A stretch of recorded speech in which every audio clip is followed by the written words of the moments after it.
Good morning, students. Today we will discuss about network devices and hardware. Network devices, जितने भी devices हम network से connect होने के लिए use करते हैं, that all are called network devices. Simple definition है. इसमें सबसे पहले देखिए, जो devices में जो hardware हम use करते हैं, उसमें सबसे पहले आता है NIC. NIC is a network interface card. वो क्या होता है कि हमारे सिस्टम में इनबिल्ट होता है, that enable our computer to connect any network. सबसे पहली चीज इसमें देखिए, स्टैंड अलोन कंप्यूटर. अब स्टैंड अलोन कंप्यूटर क्या है? जो सिस्टम हम हमारे पर्सनल यूज कर रहे हैं, that are not connected with any other network, वो आपका स्टैंड अलोन कंप्यूटर है. So standalone computer lives in its own world and carries out its task with its own inbuilt resources. But as soon जब हम इसको क्या कर देंगे, जब हम इसको वर्क स्टेशन बनाएंगे या हम इसको किसी सर्वर से कनेक्ट करेंगे, किसी नेटवर्क से कनेक्ट करेंगे, तो we network, because with this the work station will not be able to share network resources. अगर हम उससे नहीं करेंगे तो हम उस स्टैंड अलोन कंप्यूटर के रिसोर्सेज को शेयर नहीं कर सकते, ना हम अदर रिसोर्सेज को शेयर कर सकते. बट जब हम इसको किसी नेटवर्क से कनेक्ट करते हैं, तभी हम एनेबल होते हैं कि हम इजीली उसको रिसोर्सेज को शेयर कर सकें, अदर सिस्टम से इंफॉर्मेशन को रिट्रीव कर सकते हैं.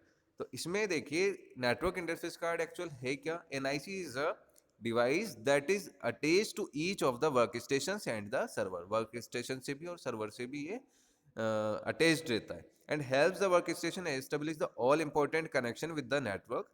Each network interface card that is attached to a workstation has a unique number identifying it. एक इसका यूनिक नंबर होता है.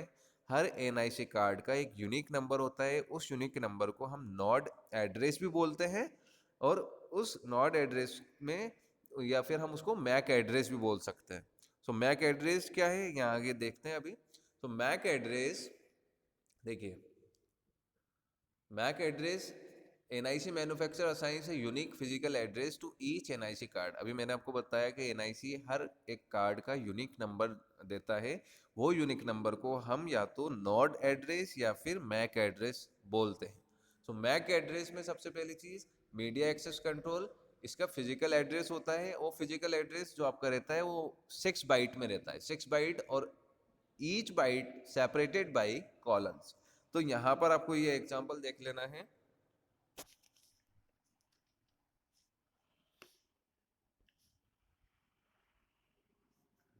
ओके, तो these are the node address या फिर मैक एड्रेस.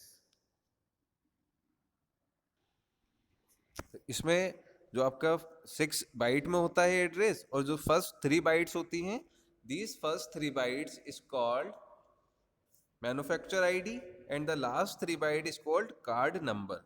सो समझ में आया आपको? ओके.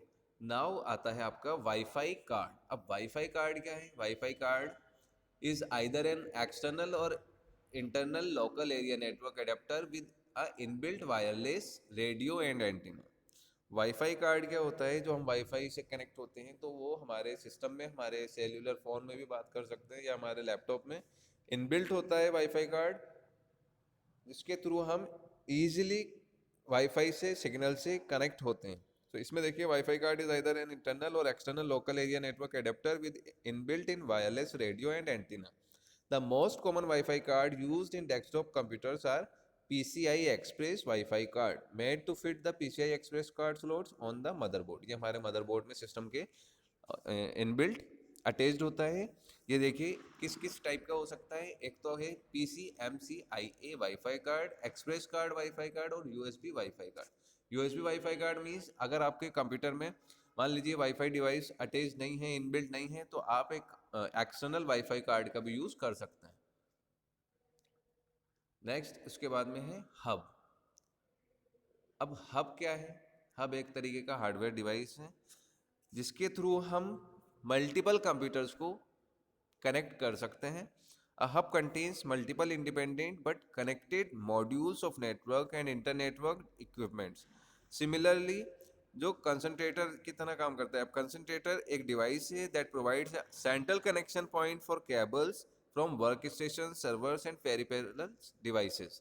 पेरिफेरल्स डिवाइसेस मतलब जो भी हमारे प्रिंटर, स्कैनर, स्पीकर वगैरह, ये जितने भी डिवाइसेस हैं, ये सब हमारे पेरिफेरल डिवाइसेस में आते हैं. तो हब क्या है, एक तरीके का डिवाइस है जिसमें मल्टीपल पोर्ट्स होते हैं, और उन मल्टीपल पोर्ट्स के थ्रू हम क्या कर सकते हैं, आपस में सेवरल कंप्यूटर्स को कनेक्ट कर लेते हैं, और उसी के थ्रू हम जो है आपके डिवाइसेस को, या हम इंफॉर्मेशन एक्सेस करना चाहते हैं या रिट्रीव करना चाहते हैं, या फिर हम हमारा कुछ भी डेटा अपलोड करना चाहते हैं, तो वो सारी चीज़ें हम कर पाते हैं। इसमें देखिए, hubs are multi-slots concentrators into which a number of multi-port cards can be plugged to provide additional access as the network grows in size. Hubs can be either passive or active. अब देखो passive और active में क्या फर्क है। सबसे पहली चीज, एक्टिव क्या है, एक तरीके का रिपीटर्स की तरह काम करता है। आपके जो सिग्नल्स होते हैं, आप देखिए आपने हब से कनेक्ट कर रखा है सिस्टम्स को, और अब इंफॉर्मेशन जो आप सेंड कर रहे हो या रिसीव कर रहे हो, तो वो हब क्या होता है, कई बार जैसे मल्टीपल उसको कमांड्स मिलती हैं, या एक साथ 5-7 सिस्टम्स जो कनेक्टेड हैं उससे वो एक साथ इंफॉर्मेशन को रिट्रीव या सेंड करना चाहते हैं, तो जो नेटवर्क कनेक्टिविटी होती है वो थोड़ा उस पर लोड आता है और वो स्लो डाउन हो जाती है। बट एक्टिव हब में क्या रहता है कि active hub electrically amplify the signals as it moves from one connected devices to another. So active concentrators are used like repeaters to extend the length of a network. कि अगर network की length ज़्यादा हो रही है तो signals क्या होता है, थोड़ा ब्रेक होने लगता है, थोड़ा वीक होता है, तो जो आपका एक्टिव हब है वो उसको रिपीटर्स के थ्रू या आपको वो क्या कर देता है, वापस बूस्ट अप कर देता है, वापस उसको क्या कर देता है, सिग्नल्स को एम्पलीफाई कर देता है। बट पैसिव हब में ऐसा नहीं है। Passive hub allows the signals to pass from one computer to another without any change. तो पैसिव हब क्या करता है, एक बार आपने जैसे सेंड किया है ना, वैसे ही वो इंफॉर्मेशन को सेंड करता रहता है, या सिस्टम जो है इंफॉर्मेशन को शेयर कर सकता है। सो अब बात करते हैं स्विच की। एक्चुअली स्विच क्या है, switch also a device, a network device है that is use to segment networks into different sub networks called subnets और लेन सेगमेंट्स। तो स्विच क्या काम कर रहा है, आपके जो नेटवर्क है उसके सेगमेंट्स में डिवाइड करके और उनके सब नेटवर्क्स क्रिएट कर रहा है। तो उन सब नेटवर्क्स को हम सबनेट्स या फिर लेन सेगमेंट्स भी बोलते हैं। तो segmenting the network into smaller subnets prevents traffic overloading in a network. So एक एडवांटेज क्या है, हब पे जब नेटवर्क आपस में कनेक्ट होते हैं सिस्टम्स, तो उसमें ट्रैफिक बढ़ जाता है। बट स्विच क्या करता है, स्विच उन ट्रैफिक को कम करने के लिए उनको सेगमेंट्स में डिवाइड कर देता है, उनके सब नेटवर्क्स बना देता है। तो उसमें प्रायोरिटी लेवल सेट हो जाती है। फर्स्ट रिक्वेस्ट सेंड करेगा उसको थोड़ा हायर प्रायोरिटी है, जो सेकंड है उसको मतलब एक साइकिल के अकॉर्डिंग वो काम करता है कि भाई फर्स्ट वाले को पहले ले लो, सेकंड वाले को थोड़ा कम स्पीड मिलेगा, थर्ड वाले को थोड़ा कम मिलेगा। अब देखिए यहाँ पर, a switch is responsible for filtering transforming data in a specific way and for forwarding packets between lane segments. Switch can support any packet protocol lane that are segments through switches are called switched lanes। बात करते हैं next bridge की। Bridge also an network device. ये एक तरीके का mediator है आपका। ये bridge is a device that lets you link two networks together. Bridges are smart enough to know which computers are on which side of the bridge, so they only allow these messages that need to get to the other side to cross the bridge. Bridge can handle networks that follows SAM protocols. तो SAM protocols जो होते हैं वो bridge के लिए भी allow होते हैं। ब्रिज में क्या होता है, एक ब्रिज एक तरीके का आपका मीडिएटर है जो टू सिस्टम्स क्लाइंट के सर्वर के बीच में क्रिएट करने के लिए होता है। नेक्स्ट है रूटर। अब रूटर जो है ये भी डिवाइस है that is so a router is a network device that forwards data from one network to another. A router works like a bridge but can handle different protocols.